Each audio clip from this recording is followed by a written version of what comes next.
Assalamualaikum warahmatullahi wabarakatuh. Kembali lagi kawan di Legenda Catur Dunia. Sekarang kita ke Asian Games Hangzhou, Cina untuk mensupport pecatur-pecatur kita yang berlaga di cabang olahraga catur Asian Games Hangzhou, Cina ini. Untuk cabang olahraga catur Asian Games Hangzhou, Cina ini hanya memainkan 2 nomor saja tiap kategori, artinya hanya memperebutkan 4 medali emas saja kawan, yaitu nomor rapid perorangan dan standar beregu. Kemarin sore waktu setempat sudah dimulai untuk nomor rapid perorangan baik kategori pria ataupun wanitanya. Sedangkan untuk nomor standar beregunya baru digelar Jumat tanggal 29 September. Dan atlet-atlet kita yang mulai turun di nomor rapid perorangan ada Grandmaster Novendra Priasmoro, International Master Azaria Jodi, International Master Iren Karisma Sukandar, dan International Master Medina Aulewada. Dan berikut inilah kawan hasil-hasil pada hari pertama rapid perorangan. Untuk nomor rapid perorangan ini kawan menggunakan permainan rapid 25 menitan dengan format Swiss 9 babak. Dan di kategori opennya sementara dipimpin Aminta Batabai bersama Nordibek Abdus Satrov dan juga satu pemain Kazakhstan di hari pertama dengan perolehan 2 poin. Sedangkan Grandmaster Novendra Priasmoro ataupun juga International Master Azaria Jodi berada di posisi 23 dan 25. Grandmaster Novendra Priasmoro memetik 1 kali kemenangan pada game pertama mengalahkan FIDE Master asal Kuwait. Sedangkan pada game kedua dikalahkan oleh Grandmaster asal Iran Aminta Batabai. Sedangkan untuk International Master Azaria Jodi ini sempat menahan Parham Maksodo asal Iran tapi kalah oleh Grandmaster asal Vietnam. Untuk kategori woman atau wanitanya kawan ada International Master Iren Karisma Sukandar di hari pertamanya juga kurang beruntung kawan. Memetik 1 kali kemenangan dan 1 kali kalah. Menang atas woman kandidat master asal Thailand, kalah atas woman international master asal Uzbekistan. Sedangkan si cantik Medina Aulewada ini kawan mendapatkan 1 kali kemenangan atas woman kandidat master asal Qatar, kemudian remis melawan woman grandmaster asal Vietnam. Untuk game yang akan kita otak-atik, kita ulas ini saya pilih permainan Iren Karisma Sukandar 2 game kawan dan langsung kita ke papan analisisnya. Pertama kita akan ulas game pertama Iren Karisma Sukandar menghadapi woman kandidat master asal Thailand dengan perbedaan elo standar yang cukup signifikan kawan. Iren pegang putih mengawali dengan pion E4, pion C5 sisi line defense. Iren bermain dengan variasi ala pin kawan, pion C3. Kuda F6, gajah D3 pertahankan pion sementara waktu. Selepas kuda C6, Iren menarik mundur gajahnya ke petak C2 untuk bisa bermain dengan pion pusatnya D4 nanti. Pion E5 untuk perkuat posisi pion D4 dan Iren membalas dengan pion H3. Kalau terburu-buru bermain dengan pion D4, selepas pion C pukul pion D4, pion ambil balik, nah gajah ini bisa bergerak kawan. Nanti disusul kuda bisa ambil pion ini, mungkin kalian dorong, nah kuda ini masih bisa bergerak ke petak D4 untuk coba tekan di sini. Mungkin gajah E3 dan gajah yang ambil kuda F3 rusak sudah struktur pion. Sisi kanan ini kawan, mungkin kuda akan melanjutkan untuk sikat gajah terang di petak C2 jika langsung bermain dengan pion D4. Oleh karena itu Iren coba pertahankan petak G4 terlebih dahulu. Setelah gajah E7 baru Iren pion D4 seperti biasa baku hantam di petak D4 dan hitam langsung rokade. Iren melanjutkan kuda C3 terlebih dahulu. Kalau pion ini kalian dorong untuk mendapatkan ruang kawan, kuda ini bergerak ke petak B4 coba ancam gajah di sini untuk menghindari tempo juga ancaman dari pion kawan. Mungkin kalian rokade ataupun gajah ini kalau kalian pindah ke petak B2 di sini kuda ini ambil pion yang ada di petak E4 kawan. Oleh karena itu di sini Iren menahan diri melanjutkan pengembangan saja ke C3 agar segera aktif para perwira. Dan di sini pion pukul pion merupakan saran dari Stockfish. Memilih dengan langkah kuda manuver ke E8, buka akses bagi gajah pada ruang gelap, persiapan mungkin bagi pion F-nya ataupun manuver-manuver kawan kuda ini di langkah berikutnya rokade mengamankan raja. Gajah F6 di sini dan Iren melanjutkan dengan pion dipukul pion E5, ambil balik dengan kuda, kuda ke pusat ke D5, coba ingin rebut gajah kawan dan dibiarkan saja memilih pertukaran kuda terlebih dahulu. Dengan tempo skak setelah diambil balik oleh menteri, gajah ini bergerak ke petak E5 untuk menyelamatkan diri dari ancaman kuda. Tadi Stockfish menyarankan gajah terang yang ke petak E6 melanjutkan pengembangan kawan. Iren melangkah menteri D3, idenya pion F siap didorong usir gajah disusul dengan pion E terbuka akses ancaman skakmat. Ancaman itu diantisipasi dengan pion G6. Dan pion F4 juga siap dilanjutkan oleh putih, tapi Iran melangkah gajah H6 terlebih dahulu. Kalau dengan pion F4 terlebih dahulu, anggap contoh gajah mundur, pion ini sekali lagi didorong kawan untuk bongkar struktur Viciento seperti ini, atau dorong lagi kalau tidak diterima oleh pion. Kalau diterima oleh pion G kawan, putih bisa melanjutkan ambil balik sementara waktu dan siap dorong lagi kawan. Kalau dihentikan dengan langkah pion ini ataupun mungkin dengan kuda ini kawan ke peta F6, gajah G5 siap meluncur, pressure kuda yang di sini kawan. Posisi putih sangat bagus. Walaupun tidak diterima juga pion ini siap didorong kawan, ataupun juga kalau dihentikan dengan pion F6 tetap pion ini melaju ke peta G6 setelah diambil balik. Di sini ada pergerakan menteri yang coba rebut pion. Kalau pion didorong kawan, bisa ditantang dengan pion H4 di sini ataupun gajah diluncurkan ambil pion yang di sini. Putih masih mendominasi permainan.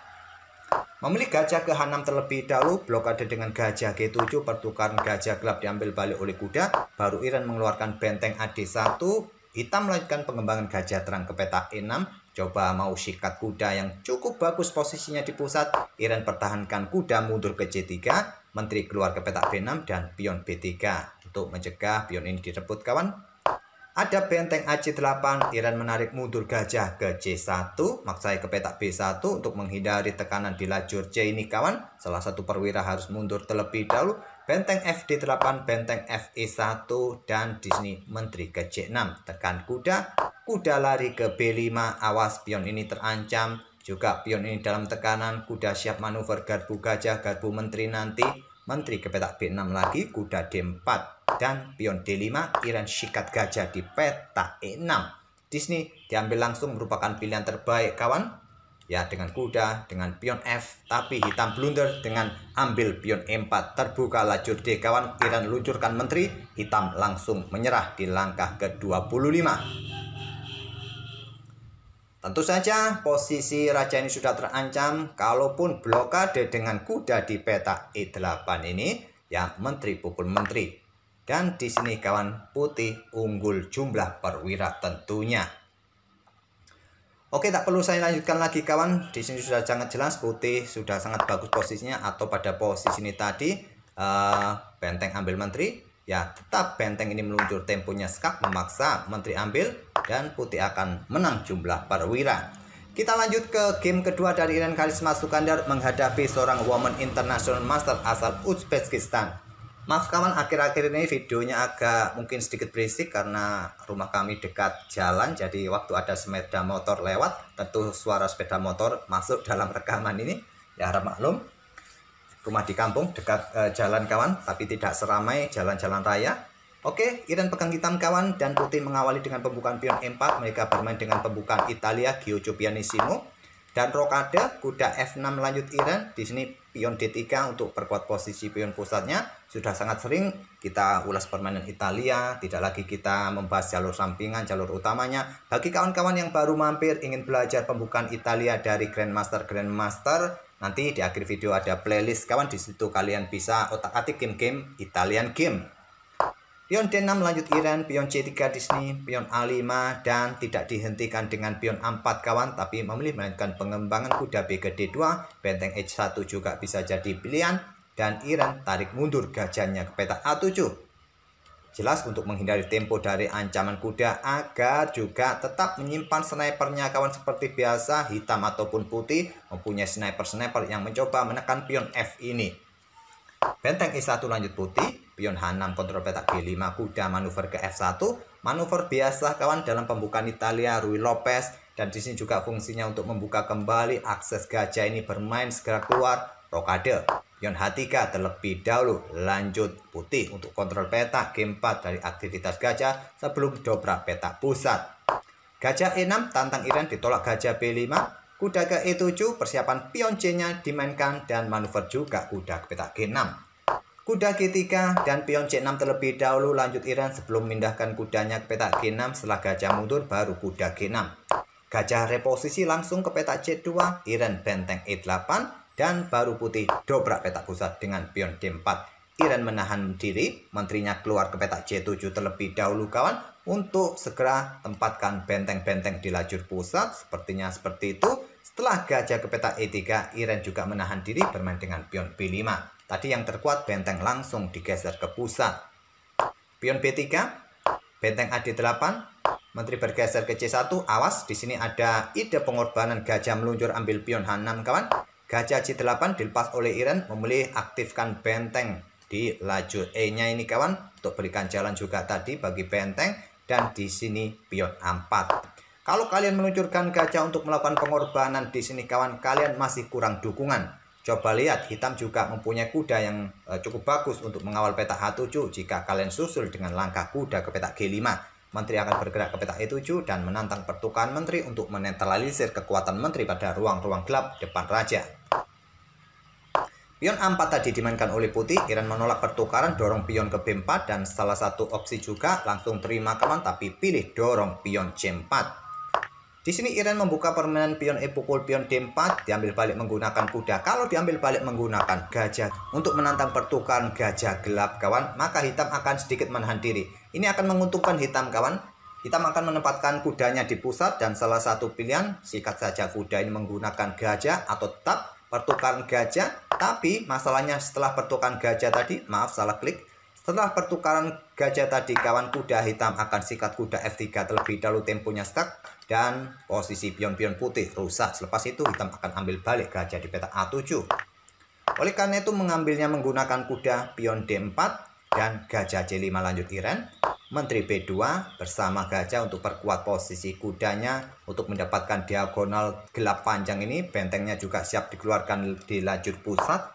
Menteri B6 lanjut Iren, benteng AD1, Iren dorong pion D5, baku hantam di petak D5 dan berlanjut ambil balik dengan kuda oleh Iren petak D5, dan di sini kuda putih lompat ke petak F5 kawan. Di sini terbuka tantangan pertukaran gajah gelap, juga ada ancaman skakmat. Seumpama kuda ini langsung disikat oleh gajah agar tidak mendapatkan dukungan, apa ide berikutnya dari putih? Kuda akan ambil balik, tetap ada ancaman skakmat di sini. Mungkin blokade dengan kuda, inilah yang dilakukan oleh Iren kawan, blokade dengan kuda langsung ke petak J3. Selepas itu kawan juga terbuka lajur D, tantangan pertukaran benteng langsung diterima oleh putih. Benteng pukul benteng D8, diambil balik oleh benteng, menteri bergeser ke J1. Sama idenya seperti tadi kawan, awas ada pengorbanan. Kali ini kuda sudah mendukung ruang-ruang gelap depan raja ini. Tentu kalau disikat oleh gajah, saudaranya masih bisa mendukung perwira yang lain nanti. Gajah pukul gajah pilihan terbaik dari Iren, diambil balik menggunakan benteng, gajah berkembang ke E6, dan di sini ada ide pengorbanan, kuda ambil pionnya dari petak G7. Kita tak terasa di langkah ke-29, Stockfish menilai posisi Iren sedikit unggul kawan, dengan ide pengorbanan kuda ambil pion G7, salah satu pilihan terkuat versi engine komputer. Tapi kalau tidak menemukan langkah presisi lainnya, malah membuat posisi hitam semakin bagus kawan. Karena ide pengorbanan ini yang didapat hanya keseimbangan, ataupun juga tak lebih dari itu jika diikuti dengan langkah presisi. Tapi saya tak perlu melanjutkan kelanjutan langkah kuda ambil pion G7 ini, langsung saja direkap permainannya kawan. Menteri E1 dipilih oleh putih, dan di sini sulit untuk menemukan langkah kuda F4 kawan. Arti langkah kuda F4 ini juga dalam permainan cepat ini sulit juga menemukan kombinasi kelanjutannya. Iren memilih dengan langkah kuda bergerak ke D5 ancam benteng, benteng F3. Tapi di sini Iren juga blunder kawan dengan langkah menteri ke petak C5 ancam gajah, dan dimanfaatkan betul oleh putih mengorbankan kudanya. Apa langkah terbaiknya pada posisi ini kawan? Raja bergeser ke F8 menghindari tempo pengorbanan kuda skak ini. Menteri C5 pilihan Iren, kuda korban ambil pion H6 skak, diambil balik oleh pion G, gajah sikat kuda kawan. Iren tidak berani ambil balik, memilih kuda ke C3. Kalau ambil balik di sini tentu gajah yang di sini jatuh kawan, dan punya tempo bentengnya juga ikut segera bermain nanti ke depannya. Memilih dengan langkah kuda mundur ke C3, gajah dipertahankan mundur ke C2. Dan di sini menteri bergeser ke G5, saran dari Stockfish memilih dengan benteng D4. Menteri E3 di sini, kuda ke D5.